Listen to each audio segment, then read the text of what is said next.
வணக்கம். ரொம்ப சிம்பிளாக கீ ரைஸ், அதாவது நெய் சோறுன்னு சொல்லுவாங்களே அது. ஸோ கொஞ்சம் அதாவது பச்சை அரிசியில் பண்ணுறது. கொஞ்சம் 1 ஸ்பூனு 1.5 கிளாஸ் காட்டுறேன். ஒரு ஸ்பூன் இஞ்சி பூண்டு பேஸ்ட், கொஞ்சம் தயிர், நீங்கள் என்னென்னலாம் வேணும் தாளிக்கிறதுக்கு வேணுமோ, ரொம்ப அதிகமாக எதுவும் போடக்கூடாது. 2 ஆனியன், கொஞ்சம் புதினா, கொத்தமல்லி, ஒரே ஒரு தக்காளி. எனக்கு காரம் பிடிக்கிறதுனால 4 பச்சை மிளகா. இது வந்து நான் சிக்கன் 65ஓட சாப்பிட்றதுனால எனக்கு வேறு எதுவும் கிரேவி இல்லை, அதனால நான் காரம் அதிகமாக போட்டிருக்கேன். ஸோ 1 கிளாஸ் தேங்காய் பால், அரிசி ஊற வச்ச தண்ணி 1 கிளாஸ், ஸோ பச்சை அரிசி, நெய், தேங்காய் எண்ணெய். இப்போது தேங்காய் எண்ணெய் ஊற்றிக்கலாம். கொஞ்சம் நார்மல் எண்ணெய் ஊற்றக்கூடாது, தேங்காய் நெய் தான் ஊற்றணும். இது கீ ரைஸ்ன்றனால கீ தாராளமாக ஊற்றிக்கோங்க நிறையா.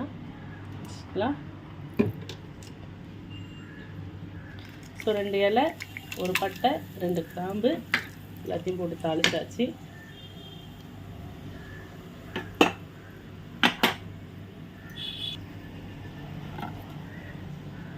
ஆனியன்,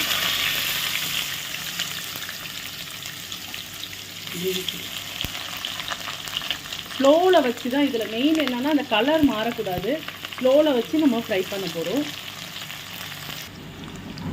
நம்ம பிரியாணிக்கு வந்து நல்லா ஃப்ரை பண்ணுவோம் இல்லையா, இதை வந்து அந்த மாதிரி ஆகக்கூடாது, கலர் மாறக்கூடாது. ஸோ அதுக்குள்ளே எடுக்கணும்.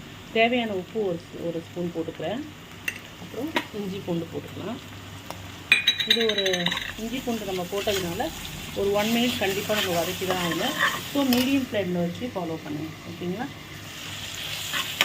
இது நீங்கள் வந்து இந்த ரைஸ்க்கு பதில் இது நான் சிம்பிளாக வீட்டில் சாப்பிட்ணுன்னு எடுத்தேன். இதுவே நீங்கள் வந்து சீரக சம்பாவில் பண்ணால் ஆசமாக அப்படி ஒரு டேஸ்ட்டாக இருக்கும். எனக்கு பச்சரிசியில் பிடிச்சிருக்கு, கொஞ்சம் ஹெவியாக இல்லாமல் நல்லா இருக்குது, அதனால நான் பச்சரிசியில் பண்ணுறேன். ஆக்சுவலி நல்லாவே ஃப்ரை ஆகிடுச்சு. இப்போ வந்து இந்த தக்காளி போட்டுக்கலாம். அப்புறம் கொஞ்சம் புதினா, கொத்தமல்லி.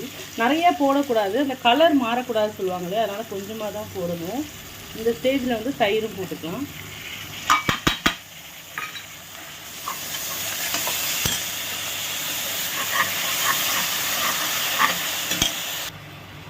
நான் கேஷ்யூ போட மறந்துட்டேன், ஸோ அதை போட்டுக்கோங்க. அந்த நம்ம இது போடுவோம்ல மசாலா, எண்ணெய் போடும் போதே அது நெய்யோடு சேர்த்துக்கோங்க. இதில் தக்காளி வந்து சேஞ்ச் ஆகக்கூடாது, அது ஒரு டேஸ்ட்டுக்காக தான் போடுறோம். தக்காளி வேணான்னா நீங்கள் அவாய்ட் பண்ணிவிடுங்க. அதுமாரி உப்பு வந்து 1 ஸ்பூன் போட்டிருக்கோம், இன்னொரு 1/2 ஸ்பூன். அதான் நீங்கள் வந்து கிரேவியோடு சாப்பிட்றதுனால ஒரு 70% தான் உப்பு இருக்கணும், ஏன்னா அது அப்புறம் உப்பு அதிகமாகிடும் இல்லையா, அவ்வளோதான். ஸோ இந்த ஸ்டேஜில் நம்ம ரைஸ் கொட்டிடலாம். ஆல்ரெடி நான் அளந்து வச்சுருக்கேன் இல்லையா தண்ணி, அந்த நம்ம அரிசி ஊற வச்ச தண்ணி. பாஸ்மதிலையும் செய்யலாம். இந்த அரிசியில் நார்மல் நல்ல குவாலிட்டி பச்சை அரிசியில் செஞ்சிங்கன்னா சூப்பராக இருக்கும். 5 மினிட்ஸ் கூட ஆகாது, நம்ம வீடியோவாக எடுக்கிறதுனால உங்களுக்கு நான் டீட்டெயிலாக சொல்கிறதுனால. ஸோ தக்காளி பாருங்கள், அந்த கலர் ஏறக்கூடாதுன்னு தான். ஸோ 1.5 கிளாஸ் பால் ஊற்றிருக்கேன். டோட்டலாக 2.25 கிளாஸ், ஓகேங்களா. அவ்வளோதான். ஒரே ஒரு விசில் இல்லை 2 விசில் சின்ன கேஸ் ஸ்டவ்வில் வச்சுருங்க. இந்த ஸ்டேஜில் வந்து கொஞ்சோண்டு லெமன் போட்டுக்கோங்க. கொஞ்சம் அந்த டேஸ்ட்டையே இது பண்ணி கொடுக்கும். ஏன்னா உங்களுக்கு லெமன் பிடிக்காதுன்னா வேணாம், லெமன் போட்டிங்கன்னா நல்லா பொலன்னு ரைஸ் வரும், அவ்வளோதான். ஸோ இப்போ இதை மூடிடலாம். ஸோ இந்த ஸ்டேஜில் நம்ம ஆல்ரெடி 1 ஸ்பூன் போட்டோம் இல்லையா உப்பு. இந்த மாதிரி உப்பு போட்டு பார்த்துட்டு சின்ன பர்னில் வச்சு பண்ணுங்கள். கரெக்டாக 2 விசில். பச்சரிசினா, பாஸ்மதினா ஒரே ஒரு விசில் விட்டுக்குங்க. தைரியமாக 1 விசில் விடலாம். ஸோ இப்போ நம்ம க்ளோஸ் பண்ணிடலாம்.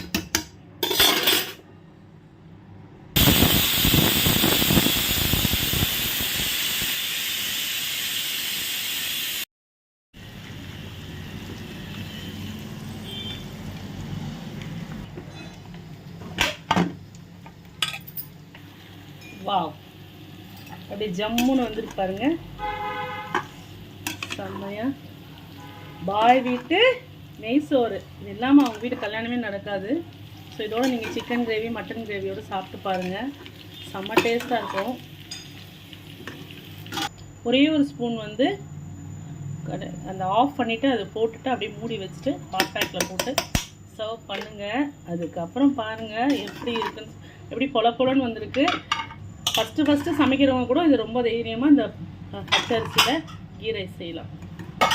ஸோ நான் தான் மோட்டிவேஷன் பேசுகிறேன். சப்ஸ்கிரைப் பண்ணுங்கள் ப்ளீஸ். எனக்கு நிறைய சப்போர்ட் கொடுத்துருக்கீங்க, இன்னும் மேலும் கொடுங்க. ஸோ 65 கீ ரைஸோடு தான் இன்றைக்கி சண்டே போகுது. ஸோ என் சேனலை சப்ஸ்கிரைப் பண்ணுங்கள், ஹாப்பியாக இருங்க. ப்ளீஸ் இதை செஞ்சுட்டு எனக்கு கமெண்ட்டில் சொல்லுங்கள். பாய்.